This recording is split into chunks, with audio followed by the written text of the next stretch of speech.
We are live and welcome to a midweek edition of the Chicago Sports Podcast. We are the Monsters of the Madhouse. Sitting here with Kyle Duplessis. I am your host, Sean Lugo. How you doing tonight, Kyle? Doing good, man. How are you doing? Doing good. Having a little bit of a computer issue again, but I think we got it worked out. I think we're going to be all right. We're going to rock and roll here. So we're going to get into some things tonight. We're going to talk about the final day of OTAs for the Bears. Some expectations we have. Not too much to talk about, obviously. There was only 14 players in practice today, 2 of which rode the bike. I don't want to butcher his name too bad, but Kyron Ambudaji, I think is how you say his last name. He was on the bike. Booker was on the bike. So they actually only had 12 players practicing, so not much you can do. They ran through some concepts. Did a lot of individual group practice today. But we're going to get into Shane Waldron, this offense a little bit, expectations in the first year for Caleb Williams, and how we stack up going into training camp with the Packers and the Lions and the Vikings. This segment is brought to you by River Street Tavern, your number one Midwest dining experience for Chicagoland sports. Also coming up this Sunday for Father's Day, fathers can enjoy a free steak dinner on the house. And I believe Kyle will be there as well this Sunday. Or are you off for Father's Day? I'll be there. He'll be there. All right. Well, you guys can check out Kyle, and we can let's get this thing started. So we had this guy Caleb Williams come out today and say he is going mentally through reps, grabbing up all this knowledge. Shane Waldron backed that up and pretty much said this guy is gobbling everything he can up. He's understanding the offense and just pretty much learning everything. He said he has a competitive nature. There's a competitive nature. He wants to know everything. He's texting me at all hours. He does not want to be out there and be robotic. He's just trying to run plays. He's really learning. He's really understanding. Coming from June now, going into August, July, going into August when we'll see the Bears against Houston, what are your expectations as far as Caleb Williams, where you expect him to be, and the things that you want to see him progress with going into training camp and into the regular season?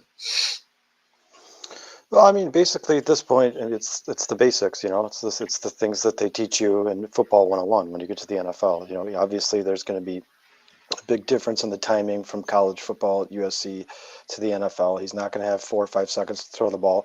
He's going to have to get the ball out of his hands in probably under 3 seconds.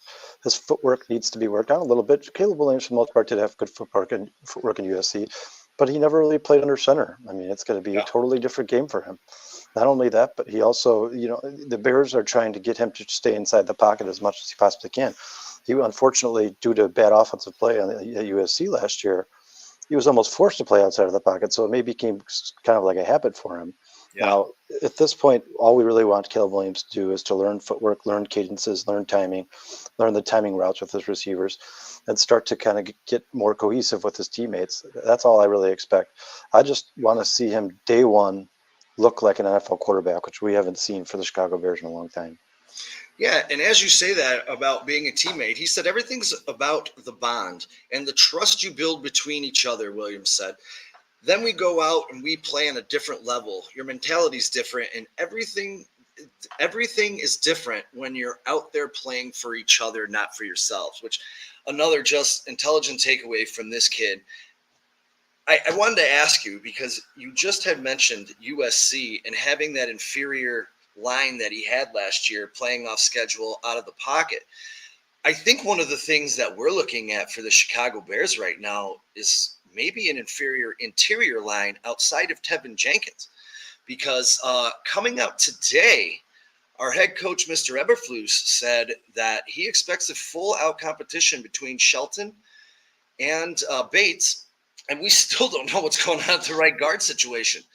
So obviously we're going to hopefully get some I's dotted and T's crossed as we approach July. But I think this is still, I know we've talked about it, but one of the biggest, scariest things on the Chicago Bears team right now. Would you not agree?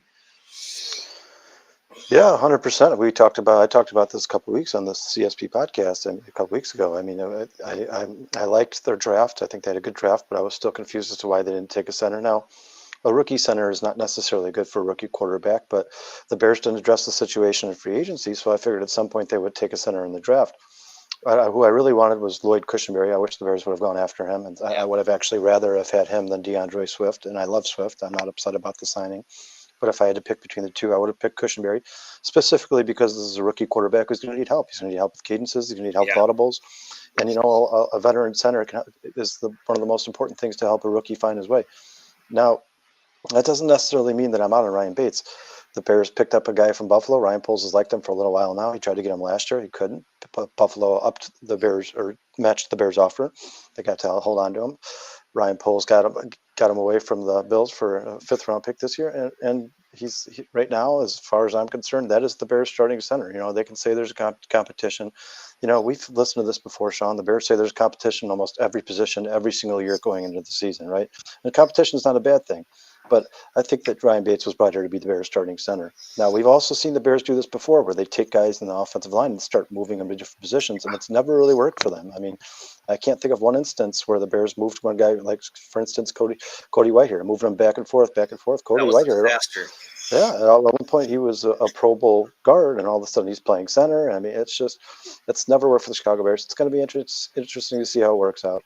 Yeah, and reaching out to some of these guys out here. Thank you guys for joining us today. We got a bunch in the chat. Cheryl, thank you for that Cubs update. Cubs take down the Rays 4-3.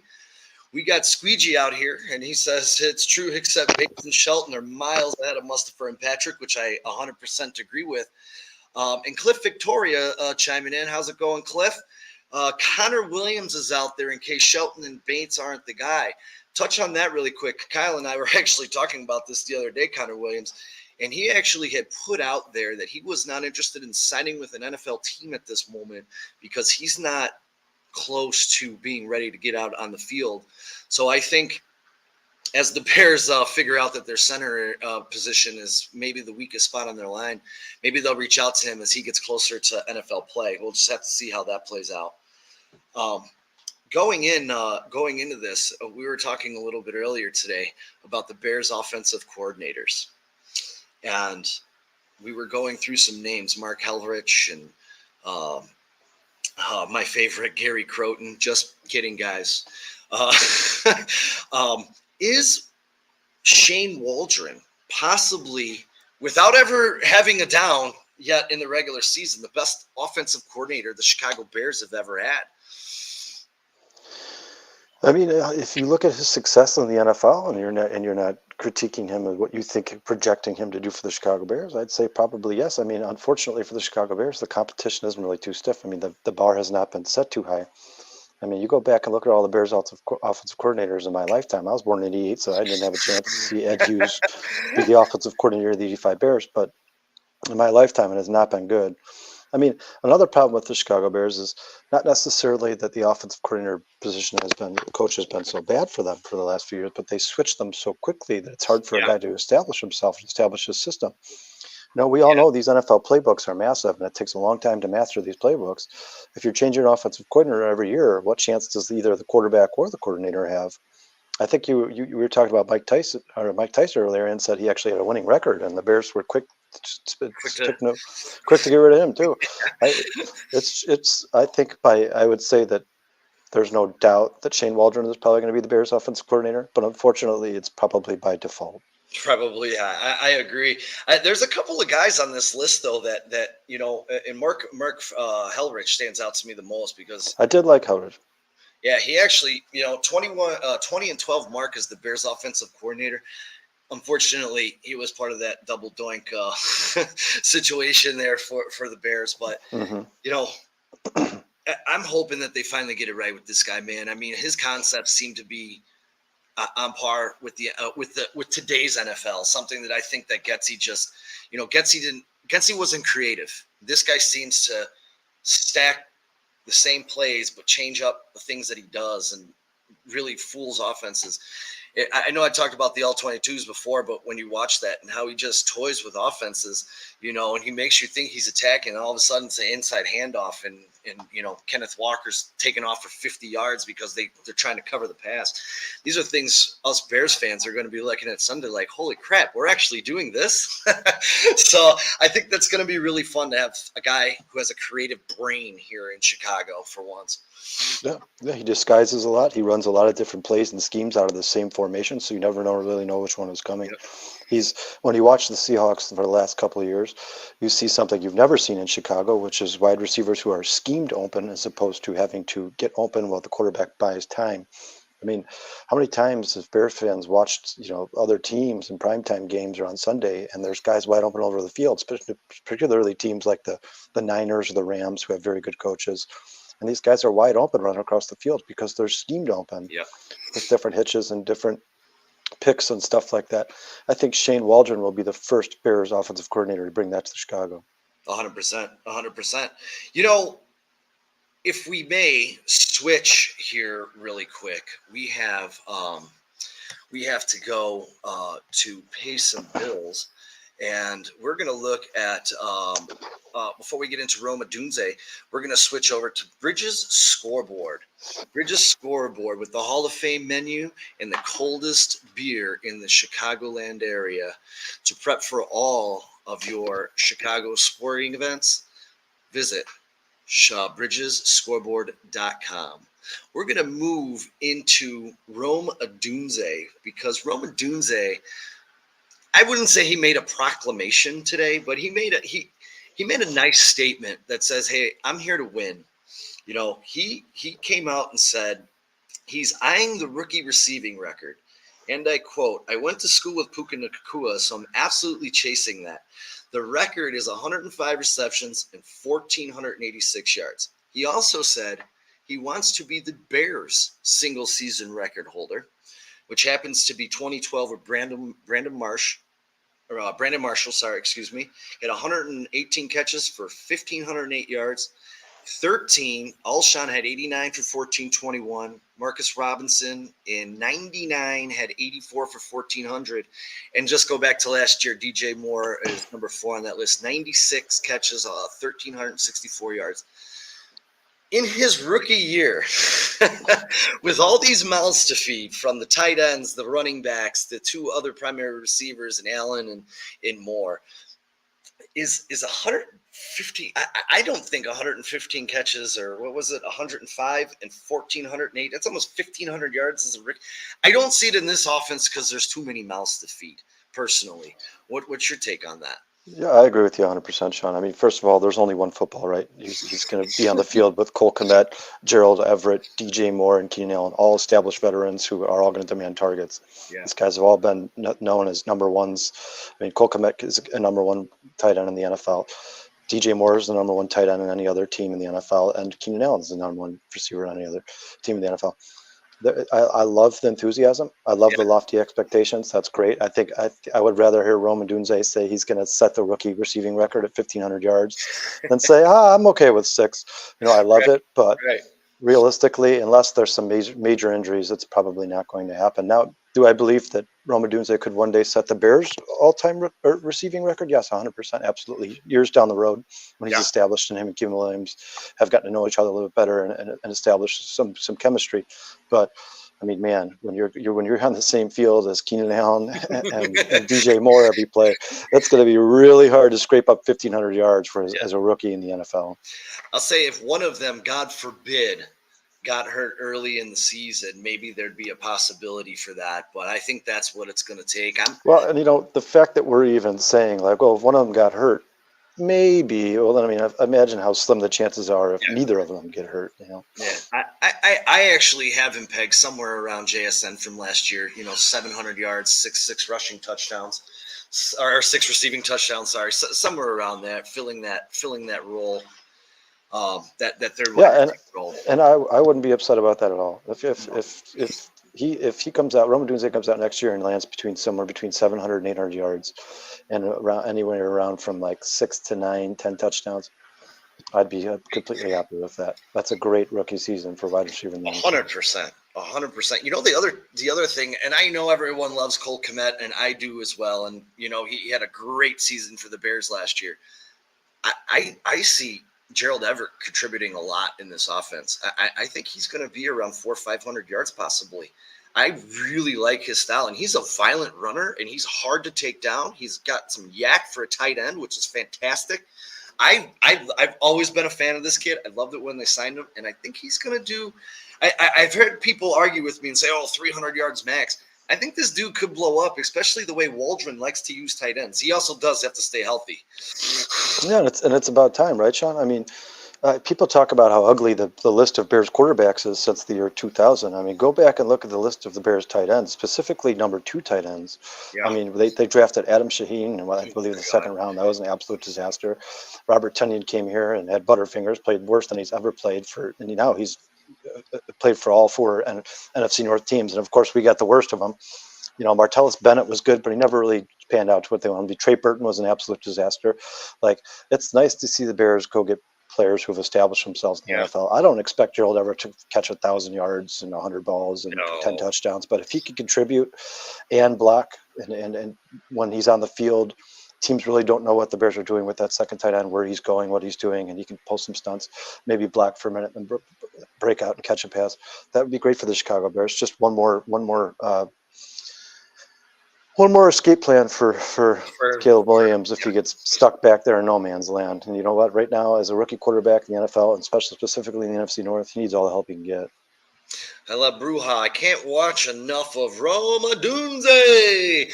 I do love his press conferences. And Cliff is right. They did say the other day. I think it was, I can't remember if it was DJ Moore or Keenan Allen up there, said they're just going to have a race to 1,000, which is, you know, music to all of our ears. We got tracks in the house, and I agree, Cliff. Everett is going to definitely make us forget about Robert Tonyan. Yeah. So, well, now that we're on the subject, how do you feel about the Mercedes Lewis signing? I actually like it, man. I do. He's a veteran, and I don't really think you need to coach up Cole Kmet or Gerald Everett, but he's a good blocking tight end. He's going to fit in the scheme well. I think, maybe contribute 200 yards in the passing game, maybe. I just think he's brought in more to be a blocker, but I do like that veteran presence. The more veterans you bring in with these young guys, especially with the questions on the line, I think is going to be a big help. So I did enjoy that. Yeah, I mean, they say with age comes wisdom. I mean, this guy might catch a pass from Caleb Williams, and I believe his first catch ever in the NFL was from Garrard from the Jaguars. So I mean, that tells you how long he's been here. Yeah, I agree with you. I think it's his leadership in particular.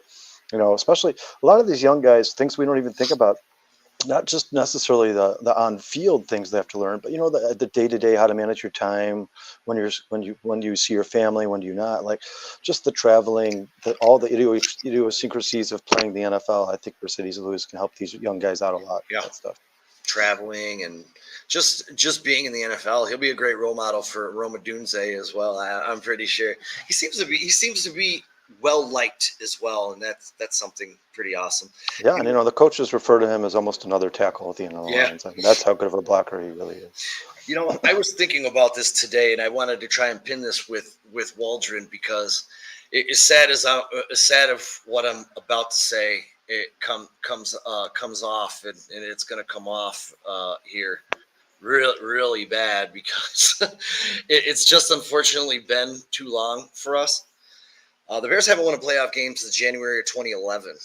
And since 2011, we've only been back to the playoffs twice. And I kind of wanted to tie that into Waldron and Eberflus. And I know we've talked about this in other shows, but you're kind of watching an evolution. In my mind, you're kind of watching an evolution of Matt Eberflus. Have you noticed?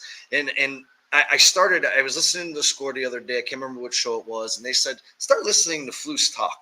He's talking more confidently, more eloquently than he was last year. And I started thinking about that. I'm like, you know what? Yeah, he's not saying right after every word anymore. Has this, like OTAs and these things, changed your mind at all? Is Flus the guy? Waldron's offense can, maybe not this year, maybe next year, if not this year, get us to erase that 2011 mark? Well, to answer that question, I'll refer back to a show that Cooper and Dustin did a while back on this show, and they were talking about which coordinator would be more important, the offense or the defense. And I think it's absolutely no doubt Shane Waldron. I mean, Sean, think back since the last time the Bears made the playoffs, 2001. When's the last time the Bears had a balanced team, a good defense and Yeah. a good offense, not heavy on defense or dominant defense with a poor offense or vice versa? I mean, it's been a long time. I can't remember. Maybe I guess you'd say '06 when they went to the Super Bowl, but that offense had some pretty dry stretches as well that people forget about. That Mhm. special teams have scored almost as many points as their offense. Yeah. Yeah. Now, I think Matt Eberflus is a great defensive coordinator. I think he's going to continue to run a great defense in Chicago. But if I had it my way, I would say kind of let Shane Waldron take the reins and kind of stay out of it. Now, obviously, he still needs to be a leader of men and Yeah. get guys all on the same page and teach them once again the idiosyncrasy of the NFL, when to be there, hold them accountable, so on and so forth. But when it comes to play calling or anything of that nature, I would like to see Shane Waldron. Now that doesn't mean I don't like Matt Eberflus. I think Matt Eberflus could possibly be a good coach in the NFL, but that remains to be seen. Do you see this like, and I can't remember if we talked about this or not, but do you think if it doesn't work out with Flus, that Waldron could pop right into that spot and they would hire internally and bring him in as the next coach? I was kind of thinking about it the other day. Like, man, he's going to be due for a job sooner or later in the NFL. If he I leads mean, this Bears offense in year one, yeah. I mean, if the Bears offense comes out and looks absolutely fantastic, and the Bears somehow only still win 6 games, and they decide it's time to part ways with Matt Eberflus, why wouldn't you? yeah, I mean, if the Bears offense is putting up like some Bears record numbers and they look better than they ever have before, I would absolutely promote him to head coach and fire Matt Eberflus. Now, I don't think we've ever seen that done before. I know the Bears did retain Vic Fangio in Fangio, coaching. I think it was John Fox to Matt Nagy, but they certainly did not promote him. yeah. That's never been done before. But you know what? Old habits die. I mean, at this point, the Bears need to do whatever they can to instill winning culture on this team. If it means they have to go the opposite direction of things they've done in the past, then so be it. It doesn't bother me one bit. What's going on at Mass? Gonna throw a shout out to you. I saw Trax jump on here in just a few minutes. Thanks for the shout out, Cliff. I agree. Flus is still sounding way more comfortable out there. Not sure who Crab Lewis is, but maybe I you can fill us in, Cliff. I think that's Mercedes Lewis. Okay, okay. um, yeah. So moving right along. Is there anything that from these OTAs that happened over last week with the mandatory, outside of the Nate Davis just not showing up again, which I'll go on record and say I've always kept my faith in this guy. I'm starting to lose it. You got to be a teammate. You got to show up. This line needs as much time together as possible. Now, as we say that, let me touch on this because I almost forgot about this. Last year, Justin Fields only had 20 preseason snaps. Matt Eberflus was asked about that today, and he said he was going to take a look at the top quarterbacks from last year, C.J. Stroud and the short guy. I can't think of his name right now. Bryce Young. Anthony Richardson, all those guys. And Anthony Richardson. Yeah, they had 45 to 65 snaps in the regular season or in the preseason. I think I'd be okay with that. I definitely want to see him. And I even went as far to say, hey, man, I wouldn't mind seeing this guy get out there and run maybe a series. I know it's not typical in your Hall of Fame game, but I wouldn't mind seeing him maybe just get out there, get his feet wet, one series, pull him out. But I would like to see probably 45 to 65. I'd be on that page. If I see 20, I'm going to be a little upset because I don't think that's the right thing to do. Yeah, I agree with you. I mean, like Matt Eberflus said it himself. Obviously that C.J. Stroud played more snaps in the preseason than Justin Fields did last year, and he looked a lot better. Now that may just be the fact that they have different skill sets, and Justin Fields is not as good as C.J. Stroud. But I bet you it certainly didn't hurt. Right. I think, like we've talked about a million times, and this is anything in life, not just football, practice makes perfect. The more and more you do something, the more repetition, the better you get, the more consistent you become. I don't see why they wouldn't play Caleb Williams in the preseason, at least 40, 50 snaps. The only thing I could think of is if they were really, really, really worried about their offensive line and they put Ryan Bates in and it doesn't look good. It looks like when they decide they're about to get another center, Maybe don't put Caleb Williams back there then because you don't want to get him killed before the season starts. But Yeah. realistically, I like the old days of football where not only did they have padded practices where they hit each other, but every rookie plays in the preseason. I think they Yeah. should, and I think that Caleb Williams and Rome Odunze would both benefit from doing it. As far as OTAs, nothing really too crazy stood out to me. Like you said, it does worry me that Nate Davis seems to be like kind of no man's land again. He So seems like a annoying. guy who doesn't like to practice. But besides that, I'd say the biggest thing at OTAs is nothing, right? I mean, OTAs is 7-on-7s, 11-on-11s. The guys aren't padded. Half these are. It's a very simple playbook. The defense should be ahead of the offense. The only thing you really you worry about during OTAs is injuries, right? Yep. There was no massive injuries. There was no drama. There was no fights between teammates. Nothing like that. And that's really all you can hope for. Yeah, we saw DJ Moore. DJ Moore was actually still there today. He was doing footwork drills. Well, he was watching. He wasn't participating, but he was watching Rome. So it's nice to see that camaraderie. And they asked Caleb Williams at some point if he was planning during this time to take the receivers and go away. And they said they were planning to do that. I haven't heard anything more about that. But I mean, if they do actually do that, maybe they should talk to the offensive line. Maybe get them to go together somewhere and practice blocking. I don't know. Yeah, he definitely confirmed that they were going to meet up. Probably DJ Moore, Keenan Allen, Rome Odunze. He just had said they hadn't decided on a location. But yeah, I mean, if Nate Davis isn't going to practice at OTAs, I certainly don't think you're going to get him anywhere to be running plays and drills in has 6 weeks off. But that would be awesome if they could. Yeah, I mean, definitely Ryan Bates. Another thing with Caleb playing in the preseason, you'd like to get Ryan Bates and Caleb Williams as comfortable with each other as possible. I mean, not many teams have to talk about the struggles of the snap or the handoff, but the Chicago Bears last year proved to you why that's very important. I mean, if they have another center who can't snap the ball to the quarterback, we're going to be in trouble again. That throws off the timing of the entire play. Yep. Those two need to practice together a lot. I'll be honest with you. I said this the other day. I don't remember who, but I said for all the good the Bears have done, knowing you were taking Caleb Williams #1, I just didn't understand not going to get a quality center to work with him. I just really hope it doesn't rear its ugly head. Poles has done a lot of great things here. This just doesn't make sense to me. It doesn't make sense to me. Well, and what's even more strange is the fact that over the following weeks, we've heard them talk about, particularly Matt Eberflus, talk about the fact that they probably are planning on picking up a defensive end because they see it as a major hole in the roster. But they don't talk about the center position at all. I mean, apparently, either the Bears don't think the center position is as important as we do, or they believe that Ryan Bates is better than we think he is, or they maybe think that their offensive line was good last year and Justin Fields just made them look bad and they really weren't missing all that much at all. It remains to be seen, and it's going to be interesting to see when the season starts. But right now, as a Bears fan, my biggest concern for this team is the interior of the offensive line, and particularly the center position. We got Squeegee. Squeegee's in the house. We got Elizabeth and Steph in the house, two of our favorite ladies. Squeegee, I agree 100%. Experience is the best teacher. He'll get better as when he plays for real. I do agree with that 100%. Scoreboard, Cheryl checking in. White Sox and Mariners, second inning, no score. We also... Cliff is checking in, says quality centers aren't that easy to get. Shelton did okay in LA, and Poles loves Bates. I do agree 100% with that, Cliff. My biggest problem with Ryan Bates is if you go look at the 135 snaps he had with Buffalo as their starting center in 2022, he was ranked as one of the worst centers in the entire NFL. Yeah, that's not good. And maybe he's going to be better with our line coaches. Chris Morgan coaches him up a little bit. Maybe he was missing something there, but yeah. And we talked about, Sean. It's Pro Football Focus grading of center or offensive lineman in particular is very tough. Yeah. I don't necessarily know the criteria on which they're basing their rating off of.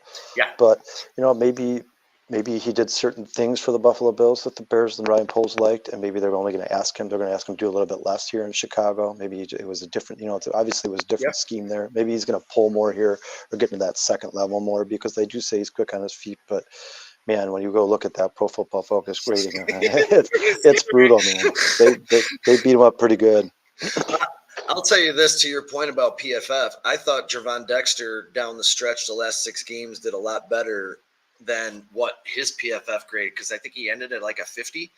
But I thought he was a little bit better than that, especially he started creating some chaos and havoc on the line, creating pressures, flushing the quarterback out of the pocket. I don't know if they necessarily don't account for that on PFF. I don't know how they grade that either.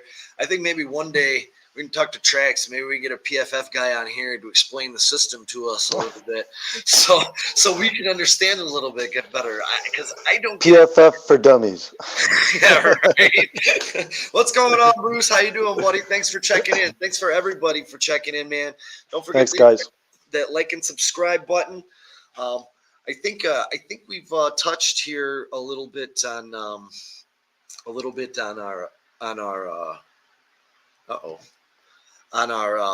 Chicago Bears OTAs. They are all apparently hitting flights and taking the next month off. Just so everybody's reminded, we do have the Hall of Fame game, so the Chicago Bears will be starting training camp 1 week earlier than normal this year, also kicking off the preseason. I believe it's August 1st, if I'm not mistaken. And then real quick, Sean, before we move on, to all the Bears fans out there, pay close attention to the off-season schedule, because I've heard rumblings from numerous teams, and particularly a lot of the Bears players themselves who have been talking to the NFLPA, that they want to move these rookie training camps and these OTAs up to right before training camp and give them the summer off after the draft, right following the draft. They don't like taking the 6 weeks off in between the OTAs and training camp. So that could change in the next few years here, maybe even next year. It could very well. By the way, I think Scoreboard Cheryl did check us up on this, but the Cubs did win. I might have mentioned that already. Yeah, you did. This next segment's going to be brought to you by Serendipity Ice Cream Parlor. Today, discover what delicious summertime tastes like. Serendipity is serving up heaven. We recommend the delectable funnel cake sundae. It's located at 120 North Griffin Boulevard in Griffith, Indiana. We're going to move on to our Chicago Cubs. Yeah,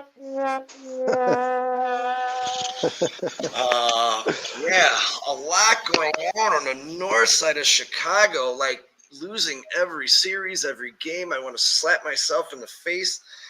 I'm really trying to keep my head above water. They did win today.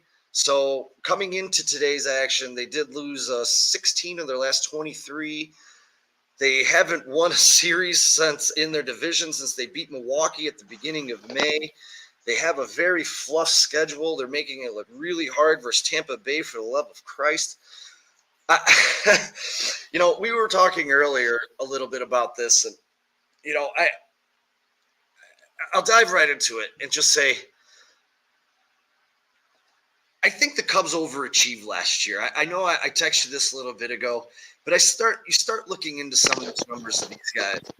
And was it overachieving last year and they're super underachieving this year? Because I did see a stat today. Their numbers are not like insanely different than last year. They're actually pretty close, especially on the hitting side of the ball. In 2023, they were hitting 247. They're hitting 229, which is a little bit lower, obviously. OBP in 23 was 328, 311 this year, slugging 373, 393 last year. Their WRC is exactly the same. It's 98, 97, no big difference. Exact amount of stolen bases. They're down 10 home runs from last year. But I just kind of think, and I know we beat this dead horse, there's just a lot of average players here. And I know that the Cubs have said, a lot of people just wrap their head around, they signed this guy, They have, I think, was it the 8th highest payroll in baseball right now? Something sixth, I believe. I don't know if it was 6th in the NL or 6th in all baseball, but they're up there. They're up there. But they're not spending the money in the right places. I mean, where's our superstar? Where is he?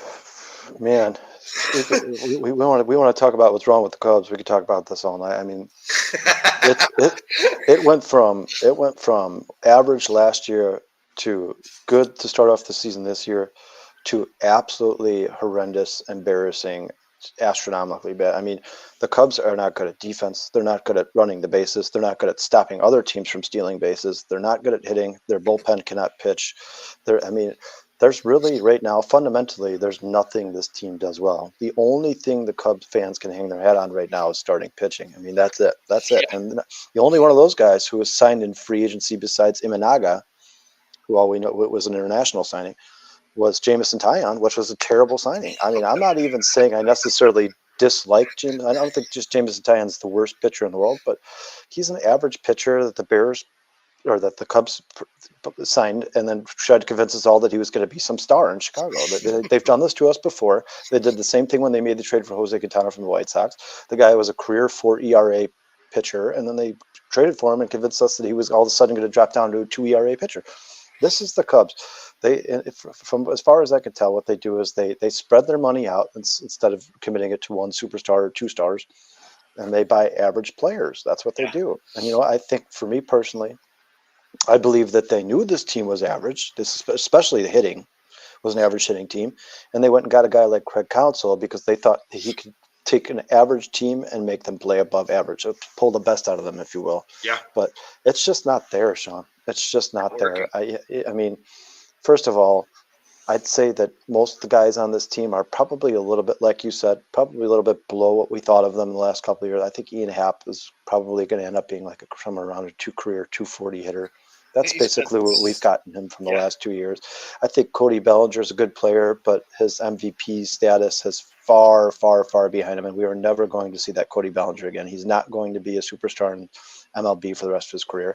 I think Seiya Suzuki's kind of a conundrum because he is definitely underperformed. There's no doubt about it. But if you watch the game today, they showed a stat on the screen that said he also has been called for the second most strikes outside of the strike zone. So Really Seiya Suzuki. Did you see that strikeout in the 9th inning yesterday? 5 inches off the plate. I mean, and then the second they brought that up today, the same pitch was called a strikeout. It was 5 inches outside. The second they brought that up, it was. I don't know what it is about Seiya Suzuki. I don't know if it's his stance, his posture, how close he stands to the plate. I don't know what it is, but there's something about that guy that they just cannot see balls and strikes when he's at the plate. Or maybe it's just one of those things where he's just too nice, where he needs to start yelling and screaming and making umpires uncomfortable and having those confrontational conversations. I don't know what it is. It's hard to explain. But overall, if you look at this team, everybody's underperforming. Yeah. Now, I'll say guys like Morel and Bush. I mean, Sean, these guys are young, right? PCA. Yeah, these guys are young. They haven't had that many major league at-bats. These guys, the jury is not out by any means necessary. As a matter of fact, I believe, we talked about this on the show the other day. I think you asked me if one guy in the Cubs had to move into that superstar echelon and try to put the Cubs on his back and his shoulders and carry him to the playoffs, who would it be? I think I originally said Suzuki or Bellinger, but realistically, man, if you look at Christopher Morel and how he can mash home runs, if he can somehow figure it out and get that average up to 260, 270 and continue to hit for power, he would be the guy that probably has the most superstar potential. Like I said, Cody Bellinger was there one day, but he's a little bit older now. He's not the same player he used to be. Saved us tonight. Yeah, he did. And you're going to get, that's why Cody gets paid what he gets paid, because he's probably the most consistent player on the Cubs. By the end of the season, I think you and I fully expect Cody Bellinger's batting average to be somewhere between 280 and 300, which is he probably which is probably what we expected when they re-signed him, right? But man, I just don't think there's any fix-it-quick button for this team. I really don't. I think the Cubs, if I were the Cubs personally, I know it's not necessarily late in the season. There's still a lot of baseball to be played, and the Cubs tend to be a second half team, right? They've done that for the last 5 years. But man, except for September. The more and more I watch baseball, the more and more I watch different teams around the league, the Orioles, the Yankees, the Dodgers, the more I realize that you just need star power. It's not an option anymore. If you want to win a championship in baseball, you have to have star power. And the only way the Cubs can do that is if they start somehow trading some of these contracts, like Ian Happ, for instance, has a no-trade clause, but that can be waived if the Cubs talk to him and he'd be happy going somewhere else. Just try to free up some of that money, and finally, for the love of God, Cubs, go get a game changer. Somebody, when you're in a slump like this, when you've gone 10-20 over your last 30 games, can start changing these things around, because it's tough. I don't necessarily believe that Craig Counsell is the guy that they advertised him to be when they brought him here, but I certainly don't blame this all on Craig Counsell by any means necessary. As a matter of fact, if anybody in this organization needs to take blame, it's Jed Hoyer. He took over when Theo Epstein left November 2020. Jed Hoyer's been the man ever since. This team that's on the field right now, this is the team that he put together. So if you're not getting results 3 years after he put this team You know, together, then eventually he has to be held accountable, right? I mean, you it's not know, an option. speaking of that, getting back to, because you were saying that the Cubs didn't have this and this, and now going back to Jed Hoyer, I say he came into this season with 0 star players, no third baseman, no true first baseman, no relief pitching. I mean, what kind of plan was this that he sold all of us that this was it? You know, like, Yeah, and Sean, and you and I talked about this before the season. It's not like the bullpen was like a question mark, like, oh, maybe they might be good, they might be bad. We don't. I mean, we all knew what this was going to be coming into the season. He basically just neglected it. I'm confused. As far as I know, it's from what I've seen this season. I believe that Jed Hoyer's plan all along was to be good next year. I mean, I 300.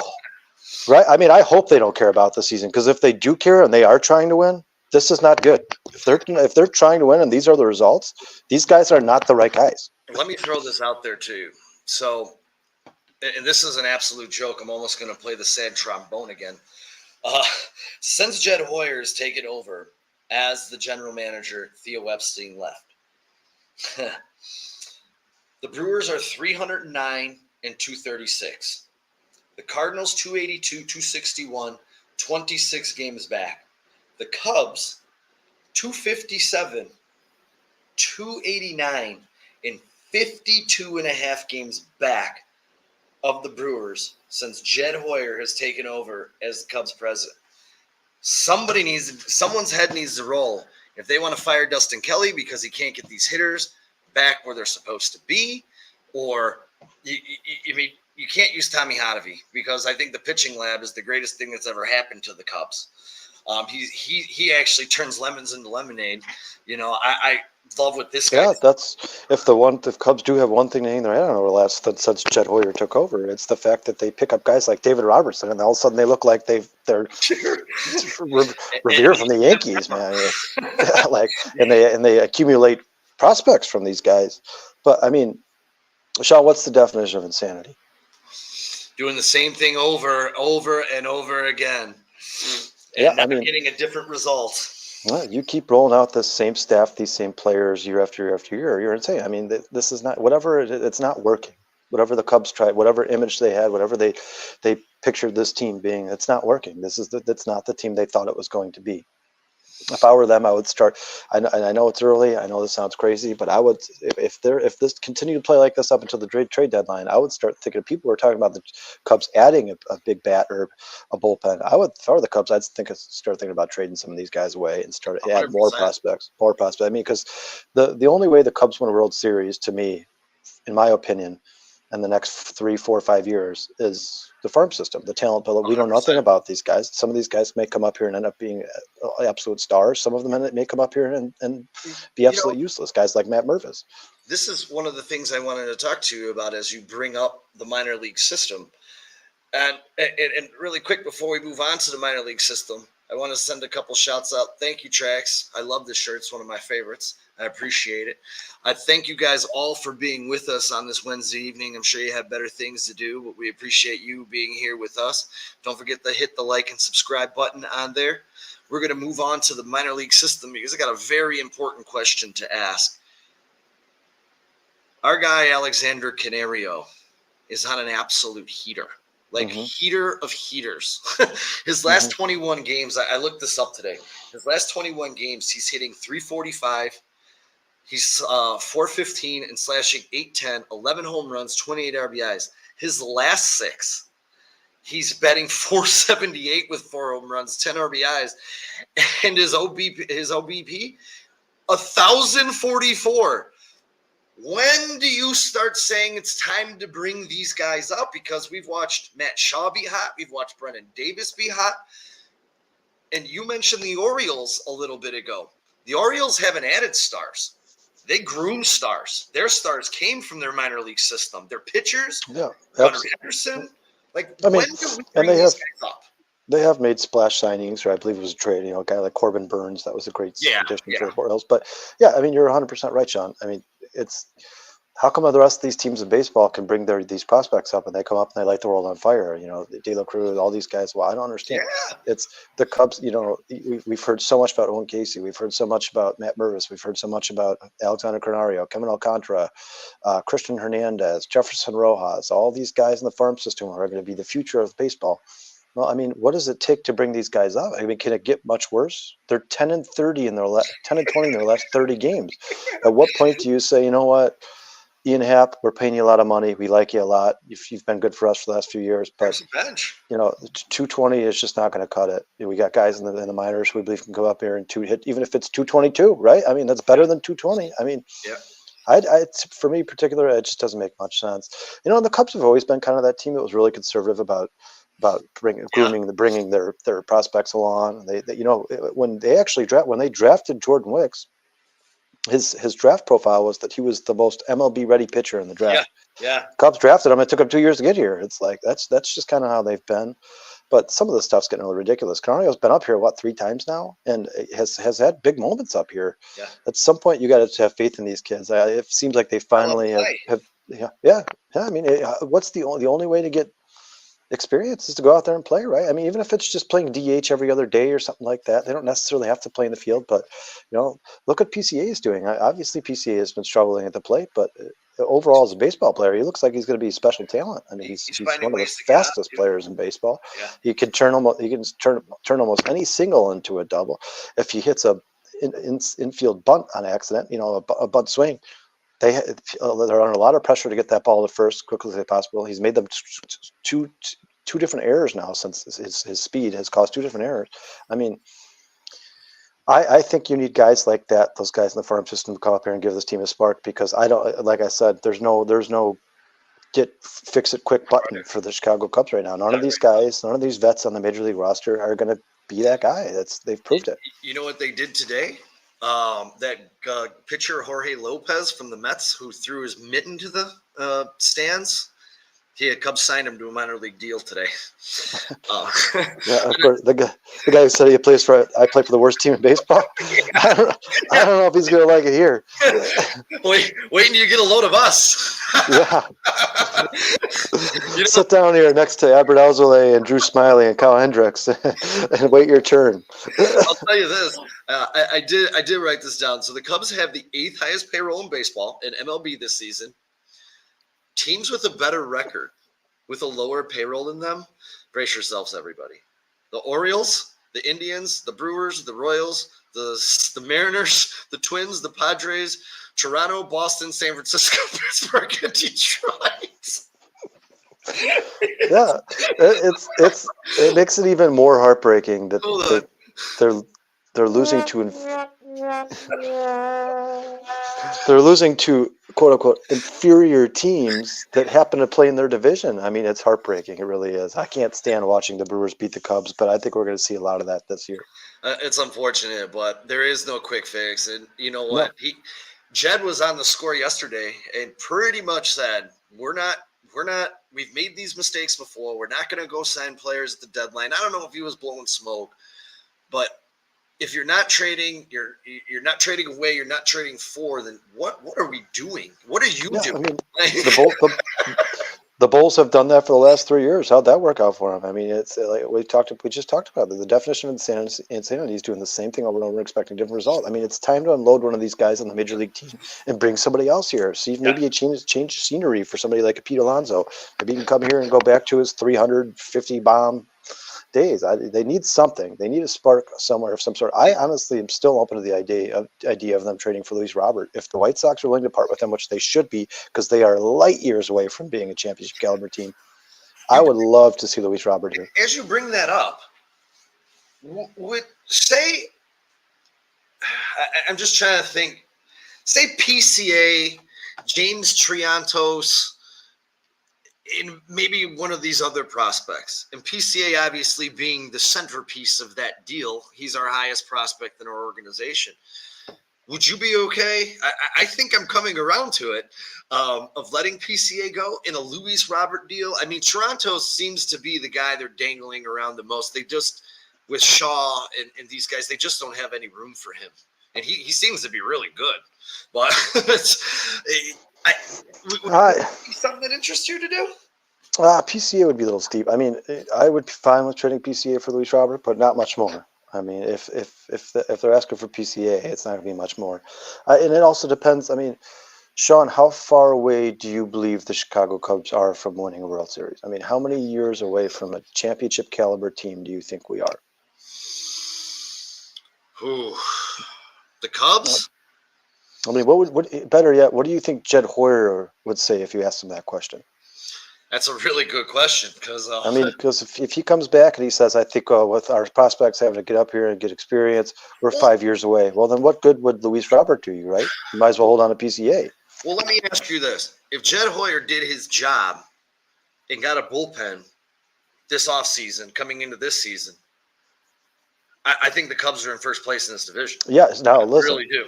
listen. If they don't have the 13 blown saves that they have, Yeah. and and they have let's say if those 13 blown saves, let's say they won 8 of those games, right? Half of them, yeah. Now, So, if you have a good bullpen and you have 8 more wins this season, then yes, 100% I'd be open to trading for somebody like Luis yeah, Robert because they just need a bat. That's all they're yeah, missing. But right now, they're missing so much.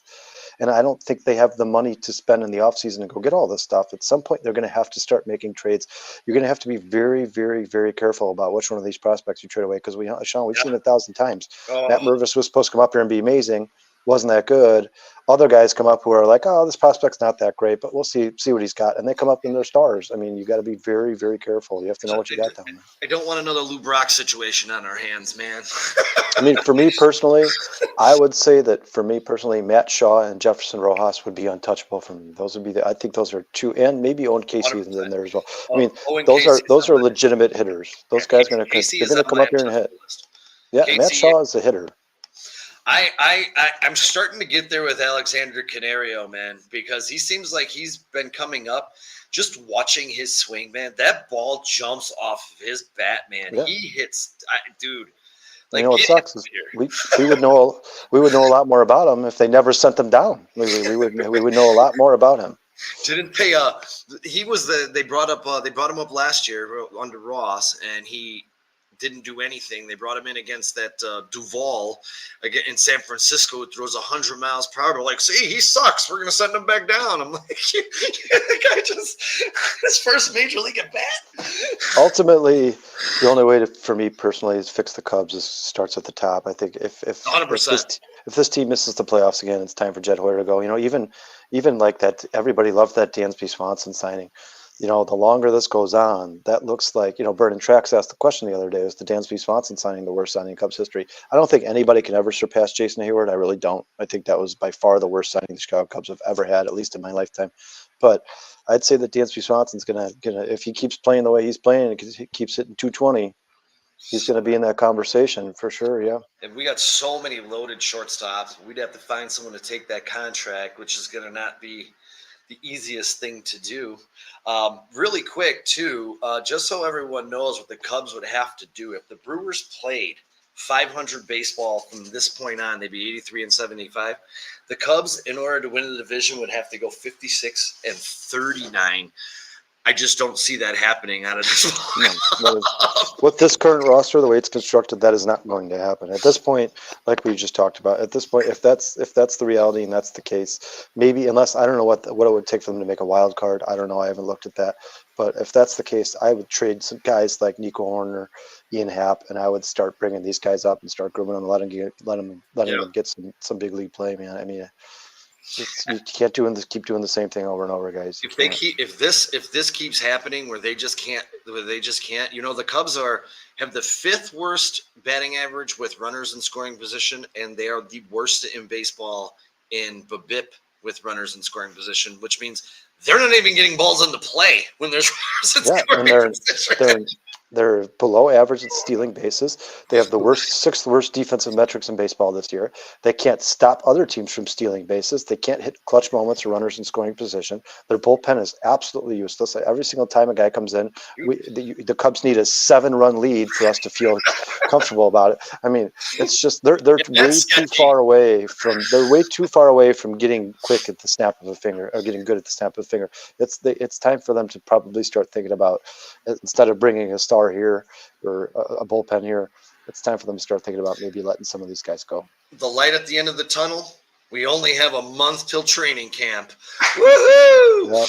Yeah. Go Bears! Yeah, we still got the NHL and NBA playoffs going on right now. Yeah, we're gonna talk about that. But before we do, we're gonna pay some bills to TC World of Wonders. It's your headquarters for all of your dream Chicago sports jerseys and memorabilia. Check out Tom's online gear and collectibles at tcworldofwonders.com. As we talk and we switch to the hardwood before we wrap this, put a bow on this tonight, I just saw at the end of the third quarter, I think Dallas was down 13. And they're going to go down 3-0. And I believe a week ago, Kyle, you picked them to win in 4 or 5. I can't remember right in there. I actually picked Boston to win in 7. Boston. Oh, you picked them to win in 7. Okay. It looks like they might win in 4. It does. Getting Porzingis back was just a game changer. Dallas doesn't have anyone to guard this guy, and I don't know what he's doing tonight. I haven't had a chance to check the stat line, but I know in game 1 that Porzingis took that game over in every way, shape, form possible. Dallas, I guess, is riding their good wave to get there. I'm trying to wait for this to start. Luka, obviously, really, really good, but he's playing hurt too. There was questions if he was even going to play in the last game. So yeah, I mean, what it comes down to is, I picked Boston in 7 last Wednesday on this show, and right after I said that, I said ultimately Kristaps Porzingis is going to have a huge impact on this series, and so is Drew Holiday. And man, Kristaps Porzingis was probably the MVP game 1, and Drew Holiday was probably the MVP of game 2, right? I mean, those guys. That's the problem with Boston is they're so deep. I mean, Jason Tatum has been playing well, but he hasn't been playing great. This certainly isn't his best ball all year, and but this team is so deep, and so well coached. It almost seems like Kyrie Irving and Luka Doncic would have to be perfect to win a game in this series. Would. I mean, and it's crazy because the whole playoffs we've kind of ignored Boston, like, oh yeah, they get there every year and then they get knocked out. But man, if you go back and look at this playoff run, this is one of the best playoff runs in the history of the NBA. I mean, it has been pretty nice, man. It took me a while to realize it, but this Boston team is different. They're dominant, and they're gonna. Maybe it goes 5-6 games, but Boston may very well end this in 4. They're up 18 with 10 to go, so I don't see Dallas coming back. Yeah, and that's at Dallas, right? I mean, isn't that they're in Dallas? Yeah, they're in Dallas. Yeah. That's sad. Yeah, I mean, it's maybe it's to the point now where the Mavericks are just defeated and they've kind of given up. I don't know. It could be. Switching over to the old shot barn, really quick. Kind of different stories from game 1 and game 2. The Oilers seemed to find their offensive stride in that first game and peppered Bobrovsky with a ton of shots. He stood on his head and was absolutely fantastic. And then Monday night, it was the exact opposite. They couldn't get any shots on goal, and Stuart Skinner blows anyways. So it was just really weird to see them take that center of the ice away and kind of push Connor McDavid to the outside and take him out, but he's still getting around. But they just don't look like themselves. I mean, Bouchard has to step up. Draisaitl has to find a way to step up. I still hope the Oilers pull this series out some way, somehow, being down 2-0. I will tell you this. I love David Portnoy, and he brought up a good point, and I've always thought this about Florida hockey. They were on the power play, 59 seconds to go. They panned over the crowd, and everyone was more worried about going to the bathroom in the Stanley Cup Finals than watching that power play with 59 seconds to go in that period. That's an absolute disgrace. Let's go, Edmonton. Get some wins in Edmonton, please. Yeah, I'm with you. I'd love to see Edmonton win. I think Connor McDavid's the best player in hockey today. It's probably going to end up being Connor Bedard, but he's maybe in a couple of years, maybe even next year. But ultimately, I think Florida's just a better team. I talked about this last week on the podcast. I took Florida Panthers in 6. I think they have a better coach. I think all 4 lines can score. All 4 lines are physical. I love Draisaitl. I love McDavid, but ultimately, it's just not enough, right? I mean, it's No. almost like the same thing we're talking about in the basketball series. Luka Doncic and Kyrie Irving. Luka Doncic would be the player I would pick off of those two teams if I had to start a franchise today. Probably. But if you look at the top 7 players, 5 of them are Celtics, right? It's almost the Yeah. same way for the series between the Oilers and the Panthers. I would take McDavid and Draisaitl in the top 3 for sure, but after that, it'd be a lot of Panthers, right? I mean, the Skinner's not good. He's really not. It's tough. It's how the after because this is really I don't focus much on the playoffs in hockey unless the Blackhawks are here. But man, Sure. I've watched this Stanley Cup and how that goalie got here in the first place is amazing to me because he's allowed some pretty bad goals. And you know what? Actually, if you go back and watch Game 2 of Florida and Edmonton, Florida missed a bunch of open nets. That could have Yeah. been a lot worse Yeah. for Edmonton. And it's like you said, Edmonton dominated Game 1. They were the better team on the ice, and Florida Yeah. still found a way to win. Yep. That's just who they are, right? I mean, they have a much better goalie. Bobrovsky's way better than Way Skinner. better. And once McDavid or Draisaitl step off the ice, there's really nothing stopping Florida from dominating. You know. We're gonna switch back really quick because Gregory Stevens asked us a question I'd like to hit on here. He says the Bears play divisional games late in the season. He's pouring a little salt on our boy. Tevin will likely be injured, and Nate isn't in shape. Who do you think the Bears who will be the 2 guards when the Bears are playing division games for the playoffs? Wow, that's there's a lot to unpack there. I mean, it's also impossible to predict. I mean, like we said, it's safe for some say where we've been wrong about Ryan Bates this whole time, and Coleman Shelton's actually the starting center. Then I'd say that Ryan Bates is probably the backup guard, right? I mean, Jatire Carter, whatever. Yeah, I think he would be the starter on the other side, but I think Matt Pryor, the tackle they brought over from San Francisco, I think he's played both guard and tackle before. He's capable of playing both.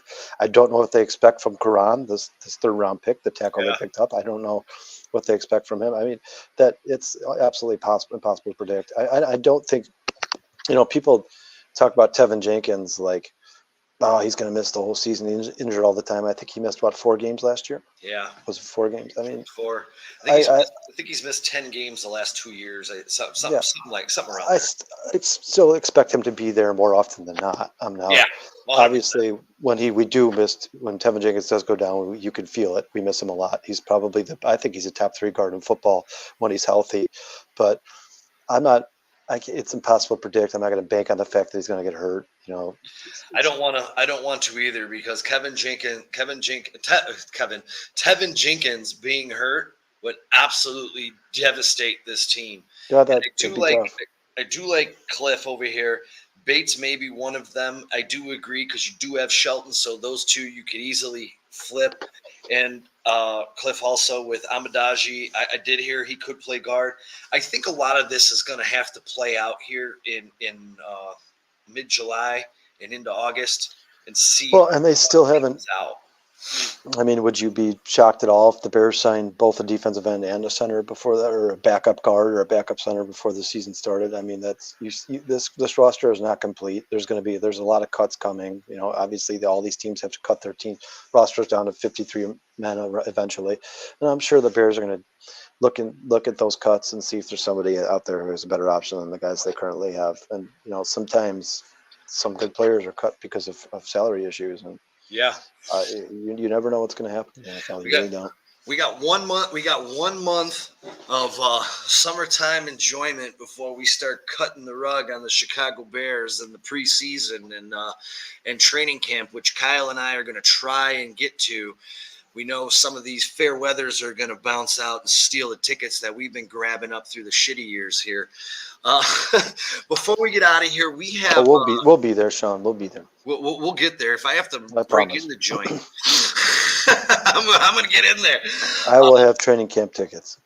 Before we get out of here, we're about 50 days away, and we got Brandon Trax get with this Hall of Fame press pass with Mongo's family and friends to celebrate his induction.